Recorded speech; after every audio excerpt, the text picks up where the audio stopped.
विद्यार्थियों, आज जो हमारा टॉपिक है वह है नर जनन तंत्र। नर जनन तंत्र, इसको हम दो भागों में बांटकर अध्ययन करते हैं, प्राथमिक अंग और द्वितीयक अंग। प्राथमिक जो अंग है वह वृषण कहलाते हैं, वृषण जिसे गोनेड कहते हैं। प्राथमिक अंग क्यों कहते हैं? क्योंकि इस अंग के द्वारा शुक्राणुओं का निर्माण होता है। जो नर युग्मक शुक्राणु, इनका उद्भव, इनका उत्पन्न होना वो इसी भाग से होता है। तो यह हमारे शरीर के नर जनन तंत्र का प्रमुख अंग है वृषण, जिसे हम अंग्रेजी में गोनेड भी कहते हैं। इसके द्वारा नर युग्मक शुक्राणु का निर्माण होता है। वृषण संख्या में एक जोड़ी शरीर से बाहर वृषण कोश में पाए जाते हैं। शरीर से बाहर पाए जाने का कारण यह है कि हमारे शरीर के सामान्य तापमान पर शुक्राणुओं का निर्माण संभव नहीं होता। शुक्राणुओं के निर्माण के लिए तापमान शरीर से कम होना अति आवश्यक है। इसलिए वृषण हमेशा शरीर से बाहर एक वृषण कोश में पाए जाते हैं। वृषण की आंतरिक संरचना में दो प्रकार की कोशिकाएं पाई जाती है। पहली कोशिका होती है शुक्र जनन कोशिका। पहली कोशिका शुक्र जनन कोशिका, शुक्र जनन कोशिका। ये कोशिका, इनमें अर्धसूत्री विभाजन की प्रक्रिया होती है और इस प्रक्रिया के द्वारा नर युग्मक शुक्राणु का निर्माण होता है। यह शुक्राणु का निर्माण करती है। शुक्राणु का निर्माण शुक्र जनन क्रिया द्वारा होती है। तो शुक्र जनन क्रिया, इस क्रिया को नियंत्रित और नियमित किया जाता है टेस्टोस्टेरोन हार्मोन के द्वारा। टेस्टोस्टेरोन हार्मोन और पीयूष ग्रंथि से निकलने वाला पुट्टिका उत्तेजक हार्मोन, ये दोनों हार्मोन मिलकर शुक्र जनन प्रक्रिया को प्रारंभ और नियमित करते हैं। नर में 13 से 14 वर्ष की आयु में शुक्र जनन की प्रक्रिया प्रारंभ हो जाती है, शुक्राणु बनने की प्रक्रिया प्रारंभ हो जाती है और यह प्रक्रिया नर में जीवन पर्यंत तक चलती रहती है। जब तक वो व्यक्ति जीवित रहेगा तब तक शुक्राणु बनने की प्रक्रिया वह चलती रहती है। तो शुक्र जनन कोशिका के द्वारा शुक्राणु का निर्माण होता है। शुक्राणु नर जनन कोशिका हमारी शरीर की सबसे छोटी कोशिका कहलाती है। दूसरा, इस वृषण में पाई जाती है कोशिका जिसे हम कहते हैं अंतराली कोशिका या लैंडिंग सेल।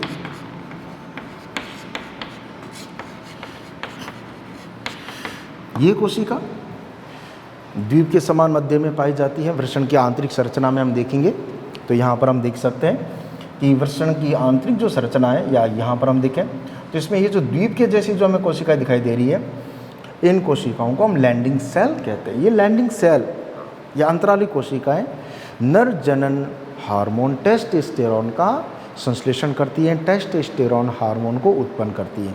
ये टेस्टोस्टेरोन हार्मोन आगे शुक्राणु बनने की प्रक्रिया, शुक्र जनन प्रक्रिया को यह प्रारंभ और नियमित करता है तथा नर में द्वितीय गौण लैंगिक लक्षणों का यह निर्धारण करता है, जैसे दाढ़ी, मूंछों का उगना, आवाज़ का भारी होना, शरीर के बाहर का बढ़ना, मसल्स का विकसित होना, मर्दानगी के लक्षण विकसित होना, स्वभाव में उत्तेजना आना इत्यादि लक्षण इस हार्मोन के प्रभाव से उत्पन्न होते। तो अंतराली कोशिकाओं के द्वारा टेस्टोस्टेरोन हार्मोन का संश्लेषण होता है। तो शुक्र जनन कोशिका द्वारा बनने वाले शुक्राणु यह फिर आगे हमारे नर जनन तंत्र के दूसरे अंगों में गति करते हैं। तो प्राथमिक अंग है वो है वृषण। कहाँ पाया जाता है वृषण? वृषण कोश में स्थित होते हैं। वृषण कोश हमेशा शरीर से बाहर पाया जाता है क्योंकि शरीर के सामान्य तापमान पर शुक्राणुओं का निर्माण संभव नहीं होता। इसके बाद हम बात करते हैं द्वितीयक अंग।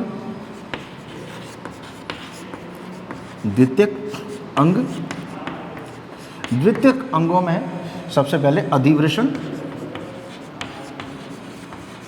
अधिवृषण जिसे एपिडिडाइमिस कहते हैं।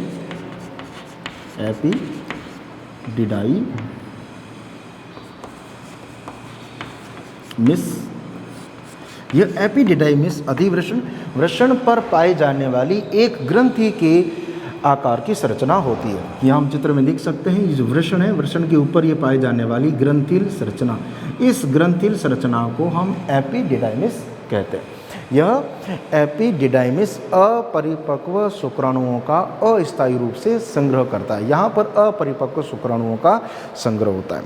यहाँ शुक्राणु लगभग 10 से 12 दिवस तक इस एपिडिडाइमिस में रहते हैं। जैसे ही परिपक्व होते हैं तो इसके बाद इनकी आगे गति प्रारंभ होती है। तो एपिडिडाइमिस का कार्य है अपरिपक्व शुक्राणुओं का अस्थायी रूप से संग्रह करना। यह पाया जाता है वृषण पर, वृषण के ऊपर एक टोपी के आकृति में। इसके बाद अगला जो अंग है अधिवृषण के पश्चात, दूसरा शुक्र नलिका। शुक्र नलिका या ऐसे हम शुक्र वाहिका भी कहते हैं। यह शुक्र वाहिका वृषण को आगे शुक्राशय तक जोड़ती है। वृषण को शुक्राशय से जोड़ने वाली नलिका, इस नलिका को शुक्र नलिका कहते हैं। इस नलिका के द्वारा वृषण में उत्पन्न शुक्राणुओं को आगे शुक्राशय तक भेजा जाता है। शुक्राशय तक पहुंचाने वाली इस नलिका को हम शुक्र नलिका कहते हैं। नर में जब ऑपरेशन किया जाता है, शल्य क्रिया की जाती है, जिसे हम पुरुष नसबंदी कहते हैं, तो पुरुष नसबंदी के समय इसी शुक्र नलिका को काट दिया जाता है ताकि बढ़ने वाले शुक्राणु आगे शुक्राशय तक नहीं पहुँचे। शुक्र नलिका, शुक्र नलिका का कार्य है शुक्राणुओं को शुक्राशय तक पहुँचाना। शुक्राणुओं को शुक्राशय तक पहुंचाना, ये इसका कार्य होगा। इसके बाद बात करते हैं शुक्राशय। शुक्राशय यह मूत्राशय के नीचे अधर तल पर पाए जाने वाली एक थैलीनुमा संरचना होती है, जिसमें शुक्राणुओं का संग्रह किया जाता है, जिसमें शुक्राणु स्थायी रूप से संग्रहित होते हैं। शुक्राणुओं को पोषण दिया जाता है तथा शुक्राणुओं की गति को धीमा किया जाता है। इससे एक गाढ़े चिपचिपे द्रव का स्राव होता है जो शुक्राणुओं की गति को धीमा करता है ताकि शुक्राणुओं की ऊर्जा का संचय हो सके, शुक्राणुओं की ऊर्जा जमा हो सके, इसका यह कार्य करता है। तो तीसरी संरचना है वो है शुक्राशय। शुक्राशय कहाँ पाई जाती है? मूत्राशय के अधर तल पर।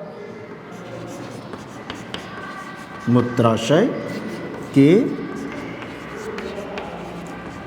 अधर तल पर किसकी बनी होती है? चिकनी मांसपेशियों से या अनैच्छिक मांसपेशियों से बनी थैलीनुमा संरचना है।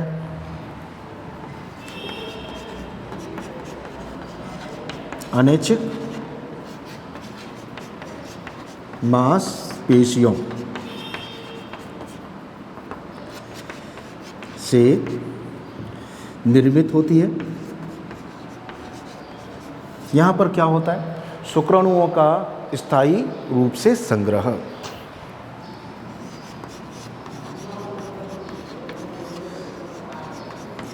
शुक्राणुओं का यहाँ स्थायी संग्रह होता है। शुक्राणुओं का स्थायी संग्रह होने के साथ शुक्राणुओं को पोषण दिया जाता है। यहाँ से कुछ पदार्थों का स्राव होता है जो शुक्राणुओं को पोषण देते हैं तथा शुक्राणुओं की गति को यहाँ धीमा किया जाता है ताकि शुक्राणु की ऊर्जा का संचय हो सके, शुक्राणु की ऊर्जा जमा हो सके। अगली जो आगे देखें, तीसरे नंबर के बाद चौथे नंबर पर शुक्राशय के बाद वो है प्रोस्टेट ग्रंथि। प्रोस्टेट ग्रंथि। प्रोस्टेट ग्रंथि यह शुक्राशय और मूत्राशय की ग्रीवा पर पाई जाती है। यदि हम इस चित्र में देखें तो ये वृषण से जुड़ी हुई यहाँ पर शुक्र नलिका आगे इस शुक्राणुओं को पहुँचाती है मूत्राशय में, शुक्राशय मूत्राशय के नीचे अधर तल पर पाए जाने वाली थैलीनुमा संरचना है। इसी शुक्राशय की ग्रीवा पर, शुक्राशय और मूत्राशय की ग्रीवा पर। यहाँ पर हम इस चित्र में देखें तो यहाँ से ये नलिका, इस नलिका को हम कहते हैं शुक्र नलिका। यह शुक्र नलिका आकर मिलती है शुक्राशय में। इस संरचना को हम शुक्राशय कहते हैं। इस शुक्राशय से जुड़ी होती है ग्रंथि, जिसे हम कहते हैं प्रोस्टेट ग्रंथि। ये जो प्रोस्टेट ग्रंथि है, यहाँ पर इस चित्र को, यहाँ पर ये जो हमें ग्रंथि दिखाई दे रही है प्रोस्टेट ग्रंथि, इसको अलग से इधर बताया गया है चित्र के अंदर। ये जो प्रोस्टेट ग्रंथि है शुक्राशय और मूत्राशय की ग्रीवा पर पाई जाती है। इस ग्रंथि से हल्के दूधीय क्षारीय द्रव का स्राव होता है, जिसे वीर्य कहते हैं, जो शुक्राणुओं को पोषण देने का कार्य करता है। तो प्रोस्टेट ग्रंथि से स्रावित होता है हल्के दूधीय क्षारीय द्रव का स्राव होता है। इस क्षारीय द्रव्य को वीर्य या सीमन कहते हैं। यह वीर्य क्या करता है? यह वीर्य शुक्राणुओं को पोषण प्रदान करता है तथा इसकी गति को धीमा करता है। यह गाढ़ा तरल पदार्थ है जो शुक्राणु की गति को धीमा करता है। इसके बाद प्रोस्टेट ग्रंथि के बाद अगली जो संरचना है नंबर 5, वो संरचना है मूत्र जनन मार्ग। मूत्र जनन मार्ग, शुक्राशय और मूत्राशय से जुड़ी नलिका। इस नलिका को हम देख सकते हैं चित्र में, शुक्राशय और ये मूत्राशय, इससे जुड़ी हुई ये जो हमें नलिका दिखाई दे रही है, जो आगे शिशन में प्रवेश करती है, इस नलिका को मूत्र जनन मार्ग कहते हैं। इस नलिका के द्वारा मूत्र का उत्सर्जन होता है तथा मैथुन क्रिया के समय शुक्राणुओं का इसी नलिका के द्वारा स्खलन किया जाता है, इसलिए इसे मूत्र जनन मार्ग कहते हैं। ये मूत्र का भी और शुक्राणुओं का भी उत्सर्जन करता है। दोनों नलिका कहाँ से शुरू होती है? ये नलिका शुरू होती है मूत्राशय और शुक्राशय, दोनों से ये निकलकर प्रारंभिक सिराइन का अलग है, लेकिन बाद में ये दोनों नलिका एक साथ हो जाती है और आगे यह शिशन में खुलती है। इसके बाद अगली संरचना है छठी संरचना शिशन। शिशन यह लंबा बेलनाकार मांसपेशियों से बना अंग होता है, जिसमें रक्त कोटर या रक्त वाहिकाएं पाई जाती है। जब मैथुन क्रिया के समय उत्तेजना होती है तो इस रक्त कोटर में रक्त का प्रवाह बढ़ जाता है, जिससे ये सामान्य अवस्था से अधिक उत्तेजित हो जाता है और उत्तेजित होने के पश्चात ये मैथुन क्रिया करने के योग्य होता है। तो ये संरचना हमने देखी नर जनन तंत्र की। दोबारा से हम इसको एक बार अच्छी तरह से समझ लेते हैं। नर जनन तंत्र के प्रमुख दो भाग हैं, प्राथमिक अंग और द्वितीयक अंग। प्राथमिक अंग वह वृषण कहलाता है। वृषण मानव में, नर में संख्या में 1 जोड़ी वृषण कोष में पाए जाते हैं। ये वृषण कोष शरीर से बाहर स्थित होते हैं, क्योंकि शरीर के सामान्य तापमान पर शुक्राणुओं का निर्माण संभव नहीं होता। ये वृषण, इसकी आंतरिक संरचना में हमें विशेष करके 2 प्रकार की कोशिकाएं देखने को मिलती है। पहली जो कोशिका होती है, इस कोशिका को हम शुक्र जनन कोशिका कहते हैं।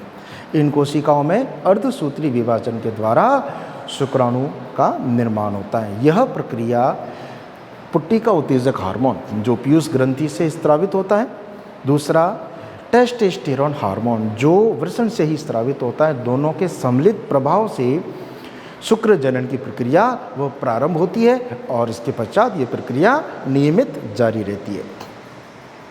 दूसरा इसका कार्य कि इसमें पाई जाती है एक और कोशिका, जिसे हम अंतराली कोशिका या लैंडिंग सेल कहते हैं। ये लैंडिंग सेल अंतराली कोशिकाएं टेस्टोस्टेरोन हार्मोन का संश्लेषण करती है। ये टेस्टोस्टेरोन हार्मोन नर जनन हार्मोन कहलाता है, जो शुक्र जनन की प्रक्रिया को प्रारंभ और इसे आगे नियमित करता है तथा नर के द्वितीयक गौण लैंगिक लक्षणों का यह निर्धारण करता है। इसके बाद दूसरा है अंग, वो है सहायक अंग, द्वितीयक अंग जिसे कहते हैं। द्वितीयक अंगों में आता है पहला अधिवृषण। अधिवृषण यह वृषण पर पाई जाने वाली एक टोपी के आकार की ग्रंथिल संरचना होती है। इस ग्रंथिल संरचना में अपरिपक्व शुक्राणुओं का अस्थायी रूप से संग्रह होता है। यहाँ पर शुक्राणु लगभग 10 से 12 दिवस तक रहते हैं। जैसे ही शुक्राणु आगे परिपक्व होंगे तो इनकी गति प्रारंभ होती है और इनका आगे स्थायी संग्रह किया जाता है। तो स्थायी संग्रह इनका होता है शुक्राशय में। शुक्राशय तक पहुँचाने वाली जो नलिका है, इस नलिका को हम कहते हैं शुक्र नलिका, जो शुक्राणुओं को आगे शुक्राशय तक पहुँचाने का कार्य करती है। शुक्राशय यह अनिच्छिक मांसपेशियों से बनी थैली के आकार की संरचना होती है, जिसमें शुक्राणुओं का स्थायी रूप से संग्रह होता है। शुक्राणुओं को संग्रहित किया जाता है, शुक्राणुओं को पोषण दिया जाता है तथा इनकी ऊर्जा को संग्रहित किया जाता है, शुक्राणुओं की गति को कम किया जाता है। शुक्राणु नर जनन कोशिका हमारी शरीर की सबसे छोटी कोशिका, जिसमें केंद्रक और केवल एक पूंछ पाई जाती है। यहाँ पर हम देख सकते हैं इसका चित्र, इस प्रकार का इसका चित्र होता है शुक्राणु का, जिसके शीर्ष भाग में, जिसका शीर्ष भाग जिसे हम केंद्रक कहते हैं, क्रोमोसोम, इस केंद्रक में गुणसूत्र पाए जाते हैं और इसकी पीछे वाली संरचना ये पूंछ कहलाती है। पूंछ के द्वारा ये गति करते, ये सक्रिय होते तो इसकी गति को रोकने के लिए यहाँ से क्षारीय द्रव का स्त्राव होता है। शुक्राशय और मूत्राशय की ग्रीवा पर एक ग्रंथि पाई जाती है। इस ग्रंथि को हम प्रोस्टेट ग्रंथि कहते हैं। इस प्रोस्टेट ग्रंथि के द्वारा हल्के दूधी क्षारीय द्रव का स्त्राव होता है। यह हल्का दूधिया क्षारीय द्रव वीर्य या सीमन कहलाता है, जो शुक्राणुओं को पोषण देने का कार्य करता है। इसके पश्चात अगली संरचना जो हमने समझी वो समझे मूत्र जनन मार्ग। मूत्र जनन मार्ग शुक्राशय और मूत्राशय दोनों से प्रारंभ होने वाली नलिका जो आगे जाकर एक हो जाती है। यह नलिका आगे शिश्न में खुलती है। इस नलिका के द्वारा मूत्र का उत्सर्जन और शुक्राणुओं का मैथुन क्रिया के स्खलन स्खलन होता है। यह नलिका आगे खुलती है शिश्न में। शिश्न लंबा बेलनाकार पेशीय अंग होता है, जिसमें रक्त कोटर पाए जाते हैं। उत्तेजना के समय, मैथुन क्रिया के समय इसमें रक्त का प्रवाह बढ़ता है। रक्त का प्रवाह बढ़ने से अपने आकार में दुगुना होकर जननक्षम होता है। तो आज हमने अभी नर जनन तंत्र के बारे में समझा। इसके बाद अगले वीडियो में हम और आगे समझेंगे। धन्यवाद।